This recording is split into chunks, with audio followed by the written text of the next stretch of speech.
주님께서 여러분과 함께 요한이 전한 거룩한 복음입니다.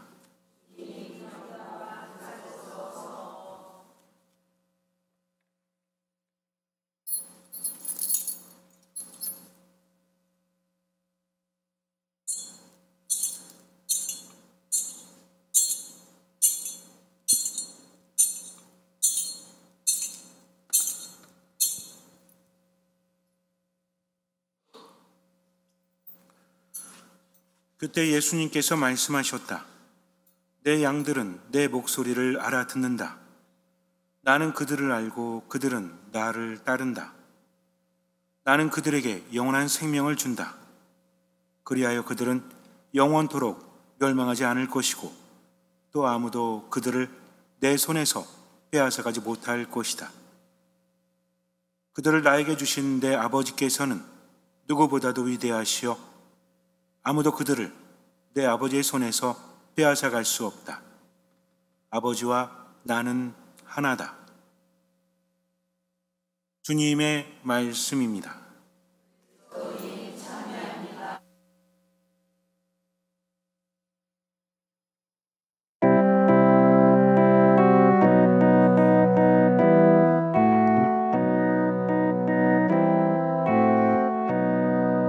어두운 맘속에 주여 영원히 꺼지지 않는 불 밝혀주소서.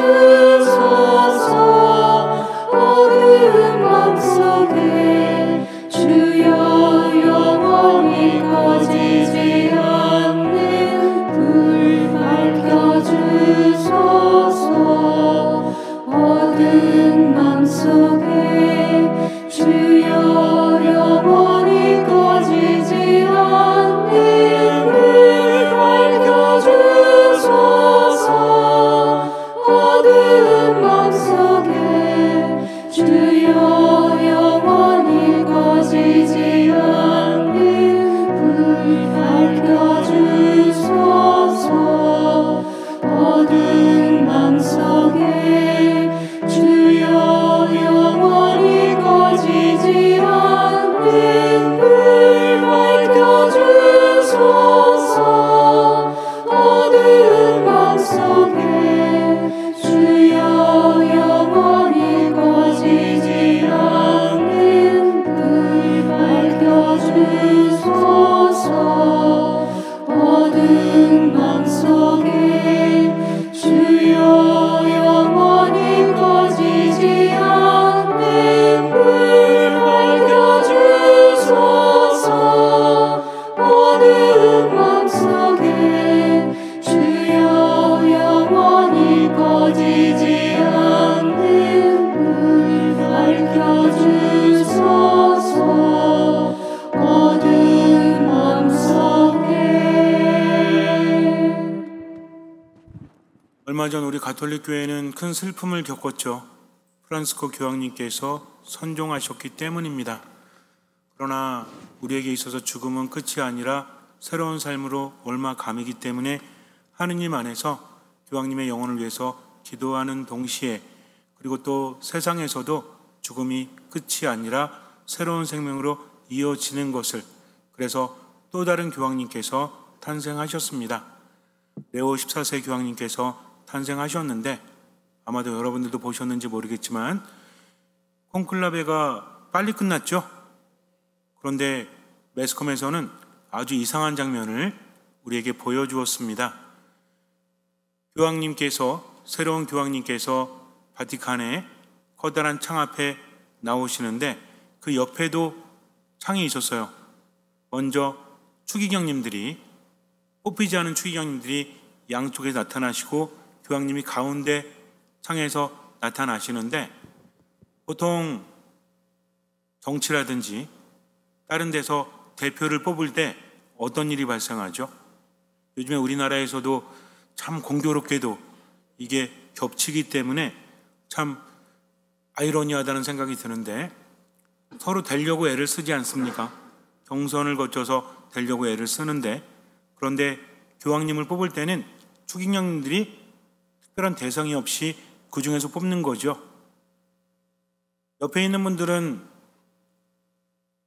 못 됐잖아요. 못 된 게 아니라 안 됐죠.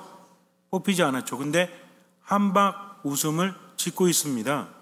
거기에 유흥식, 라자로, 추희경님도 해맑게 웃고 계세요. 나는 안 뽑혔으니까. 그 옆에 있는 분들도 왜 내가 뽑히지 않았을까 하는 안타까움보다는 굉장히 즐거워하고 있죠. 그런데 정작 가운데 레오 14세 교황님께서는 어때요? 경직된 얼굴로 나오셨습니다. 왜 그런 걸까요? 교황님이 된다는 것은 전 세계 가톨릭 신자들의 지도자로서 엄청난 명예를 갖죠. 그분의 한마디면 많은 가톨릭 신자들이 따르지 않습니까? 인종을 넘어서, 민족을 넘어서, 국경을 넘어서, 그리고 오랫동안 할 수 있죠.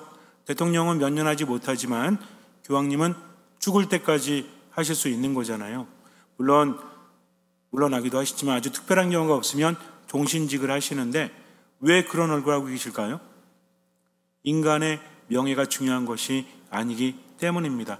그래서 역대 교황님들을 보면 세르부스 세르보rum이란 말을 많이 써요. 이게 뭐냐면 라틴어로 종이란 뜻인데 처음에는 단수, 종이다. 그 다음에는 복수, 종들의 종, 종들의 종이라는 거죠. 그러니까 하느님의 말씀에 따라서 그 길을 가야 되는 길이 무겁기 때문입니다. 그래서 인간적인 명예가 중요한 것이 아니라 그분의 말씀을 듣고 그것을 실천한다는 것이 너무나 무겁게 느껴지기 때문에 예수님께서 겟세마네 동산에서 아버지 이 잔을 제게서 거두어 주십시오 라고 연거푸 기도하신 것처럼 교황님들도 될 때 기쁜 게 아니라 상당히 부담스러운 거죠. 그래서 실제로 얼마 전에 어떤 추기경님 뭐라고 하셨죠? 내가 교황으로 선출되면 난 도망갈 거다 라는 것도 있었죠. 근데 여러분들 이게 역사 안에서 실제로 있었던 것들입니다. 성인들도 주교품에 오를 때 도망가신 분들도 있어요. 너무 부담스러우니까 나중에 잡혀와가지고 또는 돌아와서 주교직을 다시 받아서 수행하기도 했죠. 이렇게 중요한 자리고 이렇게 무거운 자리입니다. 새로 교황님이 되신 레오 14세 교황님을 위해서 미사 중에 또 평상시에도 기도 부탁드립니다. 하느님의 일을 비교적 수월하게 할 수 있도록, 물론 어렵겠지만 그렇게 할 수 있도록 기도해 주시기를 청합니다. 일대 교황님이 누구시죠? 베드로, 사도 베드로 일대 교황님이시죠. 그런데 베드로는 예수님의 수제자였으면서도 예수님께 별의별 말을 다 들었죠. 예수님께 참으로 좋은 말도 들었죠. 네가 그렇게 고백한 것은 살아계신 하나님의 아들 그리스도라고 고백하니까 그것은 인간적으로 안 게 아니라 하늘에 계신 아버지께서 너에게 알려주셨기 때문에 너는 참으로 복되다 라는 소리를 듣습니다. 동시에 어떤 소리를 듣죠? 사탄아 내게서 물러가라. 너는 내게 있어서 장애물이다 라는 소리를 듣기도 하시죠. 그리고 예수님과 함께 죽음까지도 함께 하겠다고 했는데 예수님은 3번이나 모른다고 부인하죠.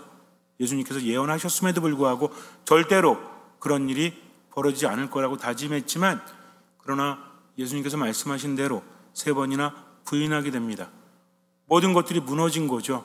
자신 있게 그분과 함께 하겠다고 했지만 인간의 나약함 때문에 결국 불안 때문에 두려움 때문에 예수님을 3번이나 부인해요. 그러다가 부활하신 예수님을 만났을 때 예수님께서는 한가운데를 찌르시죠. 그의 아픔을. 너는 나를 사랑하느냐? 여기 있는 다른 사람들보다 더 나를 사랑하느냐? 라고 예수님께서 물으셨을 때 아가파오라는 말을 쓰십니다. 사랑에는 여러 가지 말이 있죠. 사랑이란 참 정의하기가 쉽지가 않잖아요. 어떤 사랑이 있다라고 하죠? 정신적인 사랑, 감성적인 사랑, 영적인 사랑 여러 가지가 있다라고 하는데 보통 플라토닉 러브라고 해서 정신적인 사랑 이렇게 얘기하기도 하잖아요. 그리고 에로스, 어떤 감각적인 사랑 말하기도 합니다. 그리고 또 어떤 사랑이 있죠? 우정의 사랑이 있죠.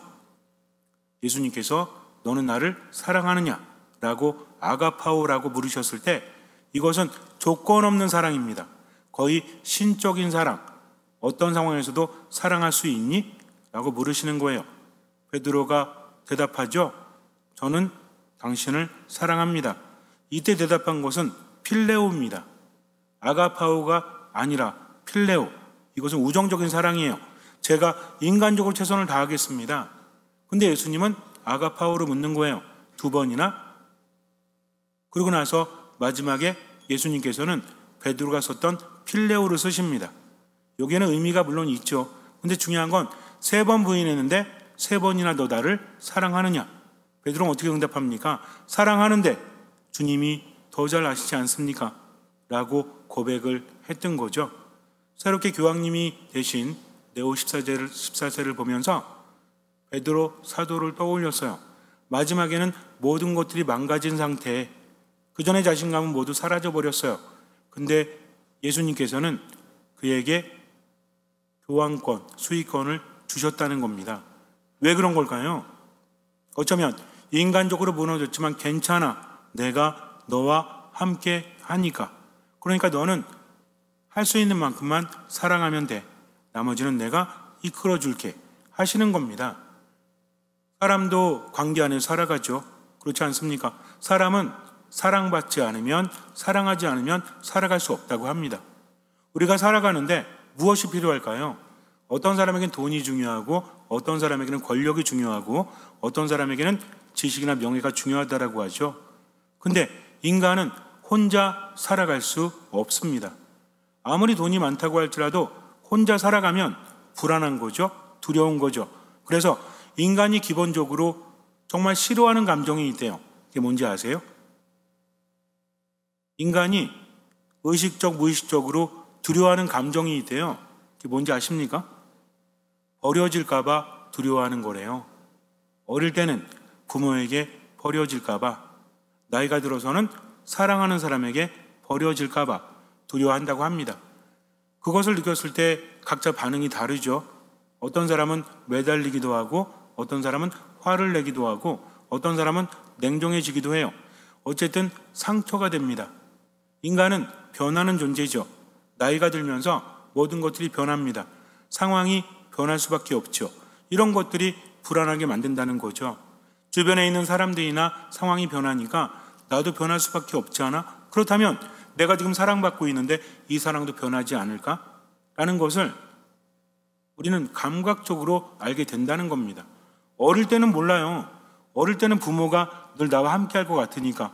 근데 나이가 들면 들수록 부모가 함께 할 수 있습니까? 함께 하고 싶어도 내가 원하는 모습으로 함께 할 수 없잖아요. 약해지기 때문에. 그래서 나이가 들면 어쩔 수 없이 혼자 살아가게 됩니다. 그러면서도 기대를 하죠. 어떤 사람에게? 친구나 연인이나 기대를 합니다. 하지만 그러면 그럴수록 어때요? 더 많이 아픈 거죠. 더 많이 힘든 거죠. 그래서 버려지지 않으려고 애를 쓰기도 하고요. 이게 근본적이라고 합니다. 내가 돈이 많으면 버려지지 않을 거야. 내가 건강하면 버려지지 않을 거야. 라는 것들이 의식과 무의식 안에서 자꾸만 우리들을 이끈다고 합니다. 거기에 딸려서 살아가는 거죠. 그러다가 어때요? 내 진실한 모습을 알게 되면, 내 나약하고 추하고 정말 보잘것없는 내 모습을 알게 되면 상대방이 실망할까 봐 어떻게 하는 거예요? 허세를 부리는 거죠. 나는 이 정도의 실력이 있어. 나는 이 정도의 돈이 있어. 라고 생각한다고 합니다. 그리고 그것을 추구한다고 합니다. 맞는다는 말씀을 드리는 게 아니에요. 하나의 해석일 수 있는 거죠. 어쨌든 인간은 혼자서 살아갈 수 없습니다. 함께 살려고 하는 본인의 어떤 욕구를 알지 못한다고 할지라도 그것을 추구하는 거죠. 어떤 사람은 보기 쉽게 추구하죠. 잘해줍니다. 그러면서 어때요? 내 옆에 머물러줘 하죠. 어떤 사람은 어때요? 못해줘요. 그러면서도 어때요? 내 옆에 있게 만들어버리잖아요. 이걸 뭐라고 합니까? 우리 요새 많이 쓰잖아요, 그 말. 이게 가스라이팅이죠. 어떤 목적에 따라서 그렇게 하는 사람도 있지만 본인도 알지 못하게 그렇게 집착하게 만드는 경우도 있다고 하지 않습니까? 이 모든 것들이 무엇 때문일까? 전 여러분들에게 무엇이 잘못됐다, 무엇이 잘됐다, 무엇이 범죄다 이런 말씀 드리는 게 아닙니다. 인간은 기본적으로 그렇게 보호받아야 되고 함께 있어야 되는 존재다. 그러나 반대로 나약하기 때문에 그 사랑을 잃어버리기도 한다는 거죠. 그러면서도 두려워하면서 불안해하면서 살아갑니다. 인간은 버려질 수밖에 없잖아요. 참 슬프죠. 하지만 우리를 버리지 않으시는 분이 있습니다. 그분이 누구십니까? 예수 그리스도 하느님이시라는 거죠. 그분은 나를 나보다 더 잘 아시기 때문입니다. 그분은 나를 나보다 더 사랑하시기 때문입니다.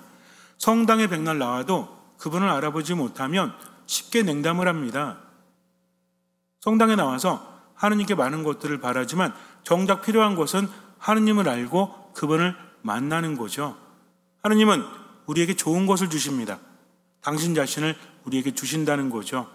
나는 돈을 요구하지만, 나는 건강을 요구하지만 하느님은 당신을 우리에게 주려고 하세요. 그분을 얻게 되면 나머지도 얻어질 수밖에 없죠. 왜? 하느님은 우리에게 좋은 것을 주시기 때문입니다. 그런데 여기에는 조건이 있죠. 어떤 조건이 있습니까? 그분을 믿어야 돼요. 그분을 따라야 돼요. 믿는다는 것은 무엇입니까? 나는 너를 믿어 라고 말할 때 여러 가지 의미가 있죠. 너의 말을 믿는다. 너의 존재를 믿는다. 너를 믿기 때문에 나는 모든 것을 걸 수 있어. 바로 이겁니다. 하느님은 얼마큼 요구하십니까? 목숨을 요구하세요. 나와 복음을 위해서 자기 목숨을 내어놓는 사람은 살 것이다. 그러나 자기 목숨을 살리려고 하는 사람은 죽을 것이다. 아주 확실합니다. 예수님은요, 우리에게 목숨을 요구하십니다. 그것은 무엇입니까? 어떤 경우에라도 그분을 따르는 거죠. 이게 진짜 신앙이다. 그래서 믿음이라는 것은 나의 심장을 하느님께 드리는 거다라는 라틴어 어원을 가지고 있다라고 했죠. 하나님을 따른다면 내 모든 것을 생각이나 느낌조차도 하느님께 드릴 수 있어야 됩니다. 그런데 세상을 살다 보면 이게 쉽지가 않아요. 내 생각과 다르기 때문이죠. 내가 다른 사람의 사랑을 받고 싶은데 나도 그를 사랑하는데 늘 방해되는 게 이겁니다. 하느님과 우리의 신앙의 관계뿐만 아니라 인간관계도 똑같아요. 사랑관계도 믿지 못하고 신뢰하지 못하잖아요. 믿고 싶은데 그렇게 되지 않죠. 왜? 내가 주관대로 세상을 바라보기 때문입니다. 예수님을 따르던 사람들도 마찬가지였어요. 그분의 기적을 보면서 저분이야말로 대단하신 분이다 라고 인정했죠. 그러면 기적을 보았으면 다 따라야 되지 않습니까? 우리가 가끔 하느님께 은근히 기대하는 거 있잖아요. 내 삶 안에서 뭔가 보여주시면 저 믿을게요. 십자가 위에서 예수님께서 저를 위해서 노래 한 곡 해주시면 저는 무조건 당신을 따르겠습니다. 만약에 십자가 위에서 예수님께서 아침마다 일어나 막 그러면은 우린 그분을 따를 수밖에 없지 않습니까? 기적이 일어났잖아요. 내가 아파요. 암 진단을 받았어요. 예수님 말씀하십니다. 걱정하지 마. 내가 치유해 줄게. 그러면서 한 말씀으로 나를 치유하시면 내가 그분을 따를 것 같죠? 그렇지 않을 거예요. 인간의 마음은 참 부질없습니다. 새끼손가락을 걸고 약속해도 모든 것들이 변화됨에 따라서 변하지 않습니까? 정말 죽도록 사랑해서 모든 것을 내어줬음에도 불구하고 그 관계가 영원하지 않잖아요. 왜? 내가 변하고 네가 변하기 때문입니다. 아닙니다. 신뢰하지 못하니까, 믿지 못하니까 그렇게 된다는 거죠. 인간은 나약해요. 어쩔 수 없어요. 사랑이라는 것은 서로 똑같이 사랑한다? 세상에 그런 게 어디 있습니까? 한 사람이 한 사람을 더 사랑할 수밖에 없다는 것을 우린 체험을 통해서 알 수 있죠. 근데 그것도 힘들잖아요.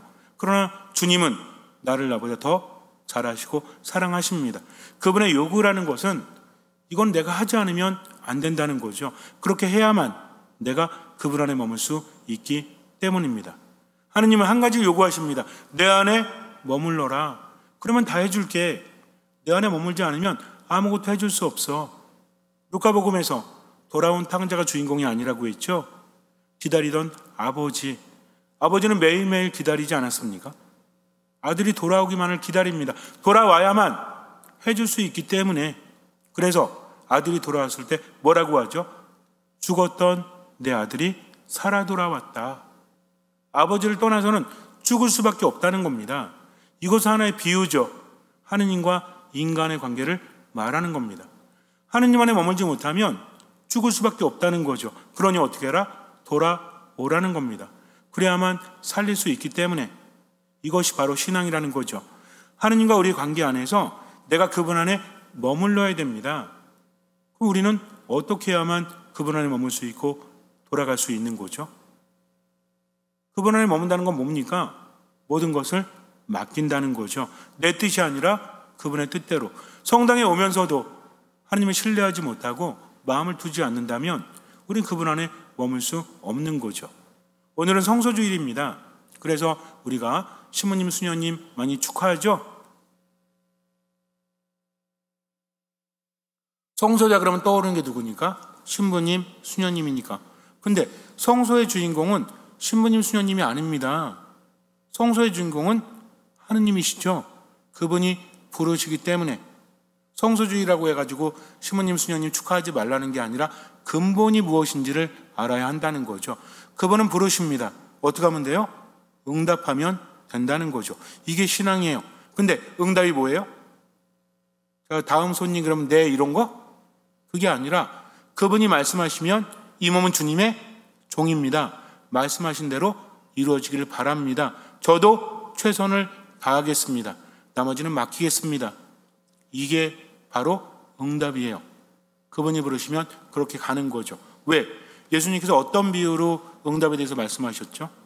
성소에 대해서 말씀하실 때 부르는 분은 누구고 응답하는 분은 누구다라고 예수님께서 비유하셨죠? 부르는 분은 누굽니까? 예수님의 비유에서 불렀더니 대답을 해. 누가 불렀어요? 누가 불렀죠? 아들아, 예 하고 달려가니 슈퍼맨? 이거예요? 아니, 너를 모르시는구나. 누가 불러요? 목자가 부르잖아요. 목자가. 예수님 뭐라고 하십니까? 내 양들은 내 음성을 알아듣는다. 누가 불러요? 목자가 부릅니다. 근데 우리가 보통 부를 때 응답하는 것을 부담스러워 하잖아요. 양이 목자를 따른다. 그래서 양의 이미지에 대해서 뭐라고 합니까? 양은 순종적이다. 심지어는 죽을 때도 간다. 죽이려고 양을 부르니까 양은 간다고 합니다. 목숨까지도 내어놓고 목자를 따른다 라고 하니까 되게 피곤하겠구나 라고는 생각을 하지만 절대 그렇지 않습니다.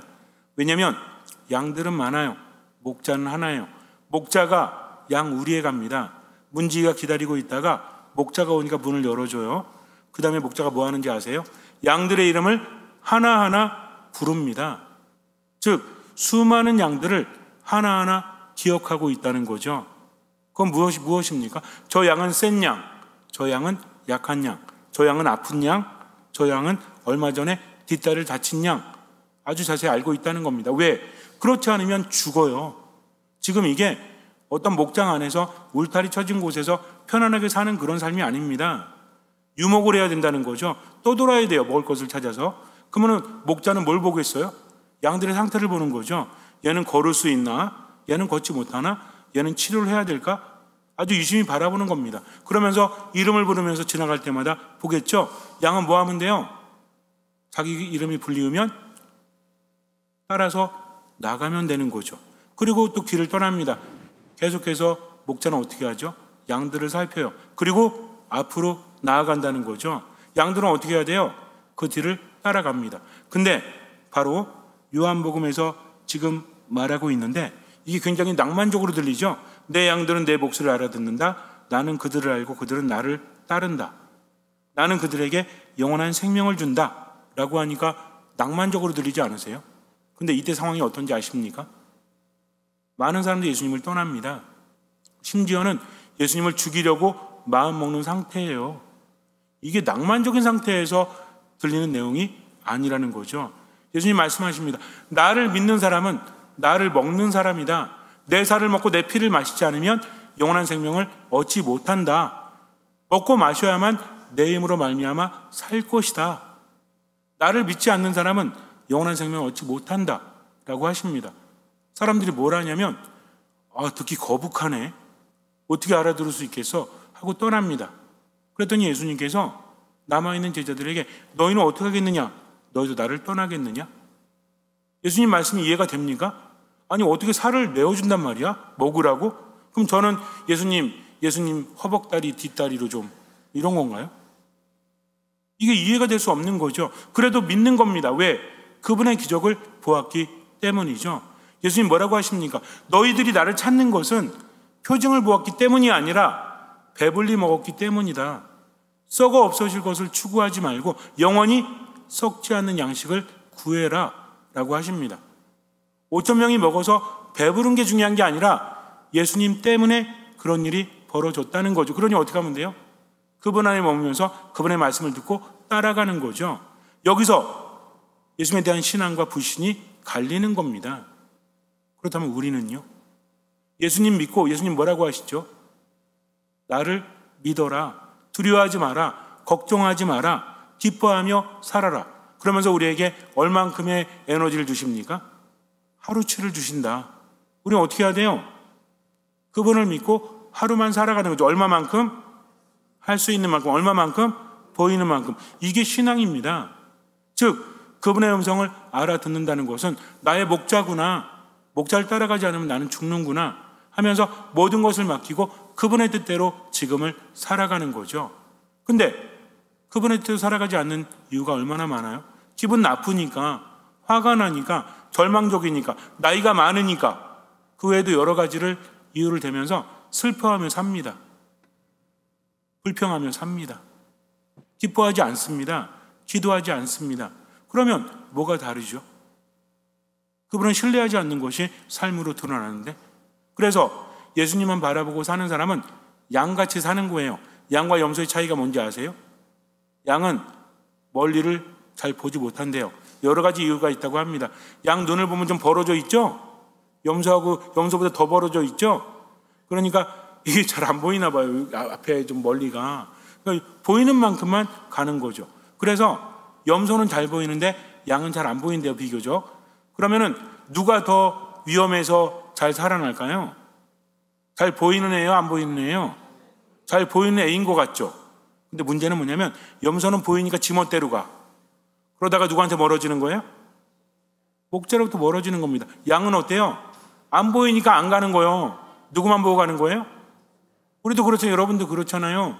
제가 성지순례 가면 느끼는 게 뭔지 아십니까? 유럽 성지순례 가잖아요. 이스라엘 성지순례 가잖아요. 말 되게 잘 들어요. 자, 저만 따라오세요. 그러면 이제 시모님만 보고 가는 거지. 왜? 근데 거기서 꼭 길 잃어버리는 분이 어떤 분인지 알고 한두 번 와본 사람. 난 안다 이거죠. 그러니까 저쪽에 뭐 있고 그래 뭐 좀 사오겠다고 가요. 근데 거기 사람도 엄청나게 많거든요. 그리고 잃어버리는 거야. 나중에 뭐라 그래요? 잃어버리면 그 자리 서 계십시오. 그러면 찾으러 가겠습니다. 이런 경우 있잖아요. 그죠? 마찬가지입니다. 염소는 잘 보이니까 막 가는 거야. 그러다가 뭐가 돼요? 밤이 돼요. 그럼 못 돌아가요. 그럼 누가 나타나죠? 목자가 아닌 승냥이, 맹수들이 나타나서 잡아먹는 겁니다. 그래서 광야에 있는 뼈들은 주로 양뼈가 아니라 염소뼈였대요, 옛날에. 이겁니다. 그럼 양은 왜 따르는 거죠? 살기 위해서, 신뢰하기 때문입니다. 그분은 나보다 더 잘하시고 사랑하시는 분이니까. 그러니까 그분 믿고 미사 안에 머무는 거죠. 말씀 안에 머무는 거죠. 기도 안에 머무는 거죠. 아주 간단합니다. 이것만 열심히 하면 돼요. 어떤 마음으로? 듣는 마음으로. 나머지는 그분께서 이끌어 주시기 때문입니다. 성소주의를 맞이해서 우리가 이런 생각을 했으면 좋겠어요. 뭐 대단한 일 한다? 그거 아니라 단순하게 내 삶 한가운데서 그분의 말씀을 뭐로 듣는다? 뒷뿐만 아니라 무엇으로 듣는다? 마음으로. 그러니까 어떤 마음? 듣는 마음. 듣는 마음 뭐죠? 듣고 따르겠습니다 하면서 맡기는 거죠. 그러니까 현실을 바라보는 게 아니라 양처럼 보지 마세요. 차라리 너무 멀리 봐도 문제야. 왜? 다 걱정스럽잖아. 다 염려스럽잖아. 다 두렵잖아. 그러면서 생각하는데 뭐 다 써요? 에너지 다 쓰지. 그리고 실제 삶을 제대로 살아가지 못하니까 에너지 다 써갖고 고갈되니까 뭐라 그래요? 아우 죽겠어. 힘들어. 괴로워. 옆에서 누가 건드리면 어때? 죽여버리겠다. 이렇게 변하는 거잖아요. 내가 힘드니까. 그러면 점점 관계는 망가지고 더 힘들어지지 않습니까? 주님 믿었으면 어떻게 살아야 돼요? 기쁘게 살아야 돼요. 어떻게 살아야 돼요? 언제나 기뻐하고 끊임없이 기도하고 모든 것에 감사하며 살아간다. 그렇게 얼마만큼만? 할 수 있는 만큼, 얼마만큼만? 보이는 만큼, 나머지는 맡긴다. 이게 성소에 대한 응답입니다. 잠시 눈을 감으세요. 어제 슬퍼한 사람은 오늘도 슬퍼합니다. 내일도 슬퍼합니다. 왜? 하느님과 함께하지 않기 때문이죠. 하느님은 늘 함께 하십니다. 하느님 때문에 기뻐하십시오. 하느님 때문에 기도하십시오. 하느님 때문에 감사하면서 지금을 살아가십시오. 보이는 만큼, 할 수 있는 만큼, 나머지는 맡기십시오. 주님께서는 그 믿음을 보시고 우리 삶에 놀라운 기적을 일으켜 주실 것입니다. 아멘.